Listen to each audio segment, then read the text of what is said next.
Hey everybody, Marcus Crawford here with the Idaho Quadcopter channel. A shout out to drone enthusiasts everywhere, and as always, a shout out to all of my friends at the Drone Seekers. Hey, today, this is the first video that I've made in a while. I made myself some notes here so to make sure that I get it right. There has been an update in the firmware for the DJI Mavic Mini. Now, I know I'm a little late in bringing this to you. This was actually out on December 31st of 2019. Unfortunately, I went to CES, and then when I got back, I was down with a cold for a while. So I've just now got my voice back and can speak a little bit.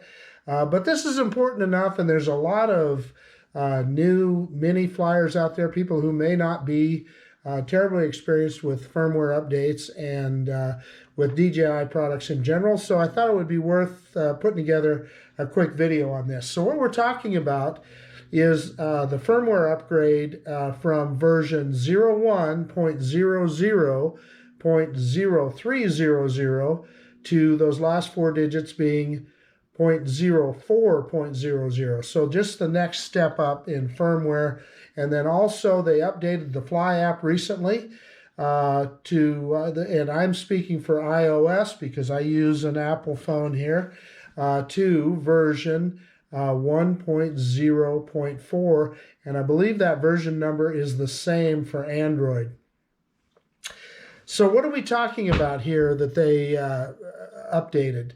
They added the biggest one, and that most people were concerned with, was adding a feature to unlock geozones, and that is primarily the blue zones on the DJI maps. And I will put a picture of what I'm talking about with the blue zone on the maps that DJI requires. I'm showing the Boise airport in this picture, and you'll see the kind of the oval shaped blue zone there that you could, if you're within that, once you got released via the Lance app to be okay to fly there, you then the drone can be enabled to take off, unlocked to take off there via the app.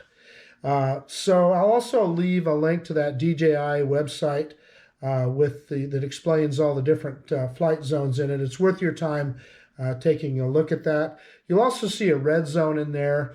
Honestly, I'm not sure why you would fly in a red zone, and there's a lot more extensive hoops you would have to go to unlock your drone to fly in there. That would be primarily a commercial reason, I would think. Not anything that people like us that are just hobby flyers would need to fly at. And I'll be honest with you, even that blue zone for me, I never fly there. There are so many places in my area that I can fly that are Class G airspace that I don't need to worry about it.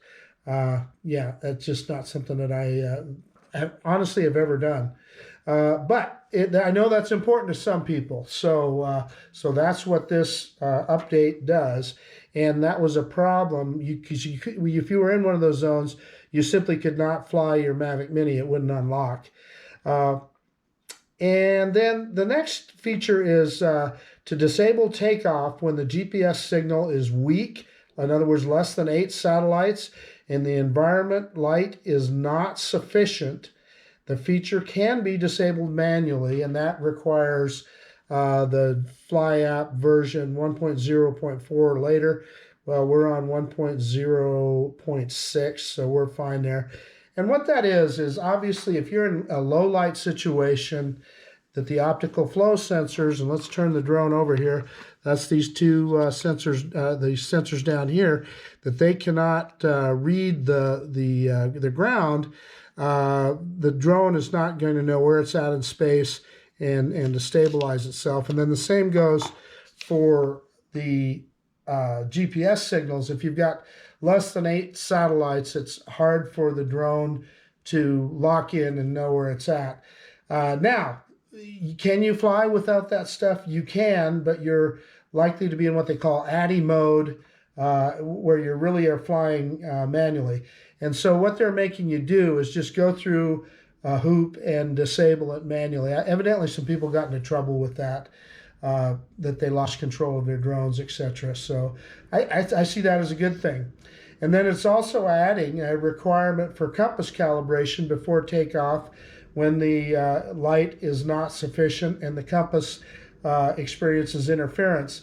And that really is essentially the same thing. The compass is another part of the reason that the drone knows where it's at in space.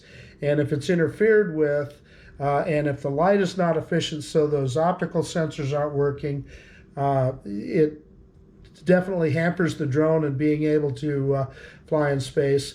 And obviously, if you're in that situation, you're going to want to do a compass calibration, and you're probably going to want to move away from whatever the source of that interference is.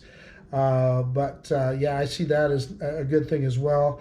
And then it also says that it adjusted the flight altitude and distance in payload mode.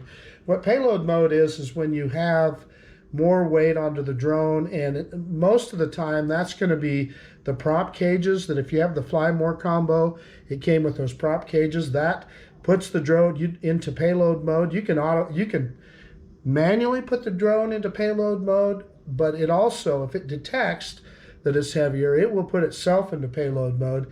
And what those limitations are with regard to altitude and distance, I don't know, and I did some research and I couldn't find it either. So, but whether it made those distances greater or less, I don't know. But then it added a warning prompt for battery cycles, and I'm not exactly sure what that means either. Whether you know, the number of times you cycle the battery, that if it wants you to run them down, you know, to zero, or I mean, honestly, I don't know. So if anybody knows exactly what they mean by that, please put it in the comments below. But clearly something that they added, and I'm sure we'll find out at some point. And then reduce noise during self-diagnostics after powering on. I didn't think it was that loud to begin with, but evidently they've reduced the noise. And then they fixed an issue where linking was abnormal in some regions. I presume that that's linking the RC to the drone. I honestly don't know what that is either. So then it also tells you that once you go through and update all your firmware, you should check all your controller settings, return to home, flight distance, check all your defaults that you normally would have set when you first started up your drone and first started flying it. So yeah, without further ado, let's get right into this update process and get going. So one of the things that you're going to remember to do is, because you're going to have the drone on, don't forget to take the gimbal cover off, because that can overload that gimbal. So you definitely are going to want to take that off. So we get that removed. And then, you know, then it's just the normal of hooking your mobile device up to the remote control. I see I need to put my gimbals on here. This is a pretty handy little way that they did this place to store those little gimbals. And it's always a little bit awkward with an iPhone. I'm not particularly fond of the way DJI has these set up. And just like that, of course, I must have hit that button for Siri. We'll get her out of the way. But one of the things that I don't like with the iPhone is, obviously you have to swipe up, and you really have to pull this arm out to give you room to do that. So let's okay, we'll turn the drone on first. That is going to be a short press and a long press.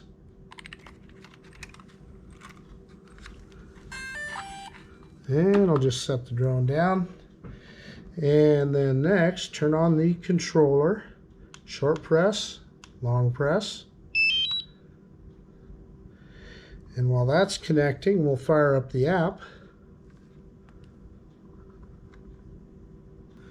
Okay, let's fire up the app, DJI Fly.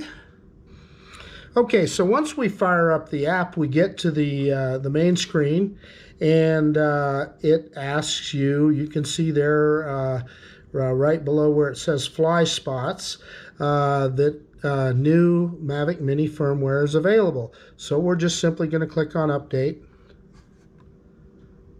and it's downloading right now. I'm going to click on More here.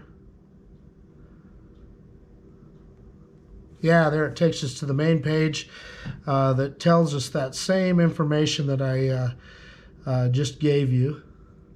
And it tells you to keep the app open and the aircraft powered on. So it looks like this is going to take a few minutes, so we'll fast forward through that. We won't make you sit through the whole thing here. So we're about 2/3 of the way in now at 66%. The aircraft has rebooted a couple times since we started. May do that a few times during any firmware update that you do. You also may see the controller lights go on and off. That's all part of the process. We are about 6 minutes into it now, 6 or 7 minutes into it.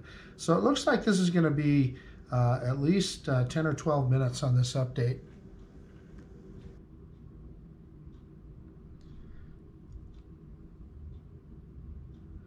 So it looks to me like the aircraft is powered off at this time. At least the lights are not on it. So it's probably at this stage it is updating the RC. And their lights on top of the RC you can see are blinking alternately there. So we'll see if it tells us to power the aircraft back on. Or maybe it'll go on itself. I don't know. So we seem to be stuck here at 95%. And the lights are blinking on the RC, which tells me that it's in connection mode. So I am going to turn the aircraft back on and see if it'll complete the update. So the aircraft is back on. Got a yellow light blinking. Yeah, that was it. So I'm not sure what's going on here. If you look at the app, you'll see that we've just got a little spinning wheel there kind of in the middle. The controller is definitely connected to the aircraft again. We're getting a lot of different lights on the back, red, green, and flashing at different rates. So I'm not exactly sure what that means. But clearly the app is hung here, because it's not showing anything. So I'm going to hit the X at the top. Yeah, so I mean, it looks like we're good. It just didn't go back into the regular screen. So I'm going to click on Go Fly. And we do not need the beginner flight tutorial, so we're going to click Skip. Confirm. Yeah, and it's it looks like we're ready to go here. So let's click on the top here and check. Pre-flight checklist says normal. Now, typically after you do a firmware update like this, you might not necessarily need to update the IMU, but I would for sure do a compass calibration. But I set my return to home high. I'm going to go up to 60 meters here. Now that's higher than a lot of people set it at, but I like it higher to make sure it's going to clear everything. And then my max altitude is 120 meters. That's max legal. That's about 400 feet. And max distance is set at 2,000 meters. That's 2 kilometers. You know, we could probably move that up, although I have to tell you, I just can't imagine very many situations where I'd want to be flying much further than that. But then, you know, it's telling us our SD card, etc. And recording time remaining. You know, while I'm in here, I'm going to format that card. I'm just going to click Format, Confirm. That way, you know, your card is ready to go next time you fly. Let's take a look at what firmware we are at here, and if I can remember where that's at, probably on this About page. Yeah, so aircraft firmware, that is correct. We're at 01.00.0400. Same thing with the remote control firmware. So it was updating the remote control firmware at the very end there, and so I did have to restart the aircraft to get everything going. But you know, that's, I just guess, one of those things. And then you'll see my app version there is 1.0.6. This particular battery has been charged 7 times. I don't know, that may be, I don't know if I remember that previously, if that was, you know, one of the reminders that they were talking about there, but then all your serial numbers as well. So yeah, I mean, that's about it. It's a pretty simple process, really. If you can't get it done via the app like this, you can always hook it to your computer and use the DJI Assistant 2 to update the firmware. And, you know, let's try something else. I've been told that you have to update all of your batteries too. So while we're messing around here, let's put in another battery and let's see if it prompts us for an update. So I'm going to shut off the drone, short press, long press. Drone is off.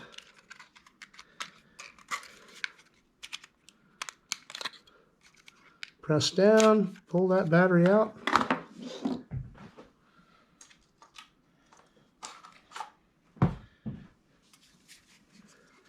Grab my battery number 2. So it clicks into place. Short press, long press.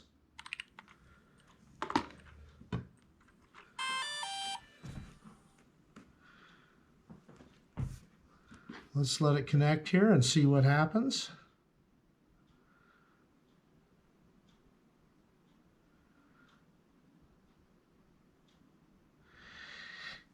And it is, yeah, new battery request firmware update. See that right there? So we're going to click update.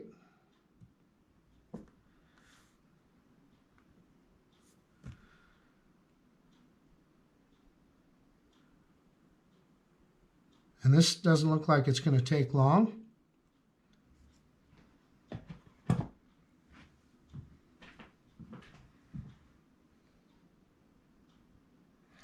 Okay, that took probably a couple of minutes to do that battery.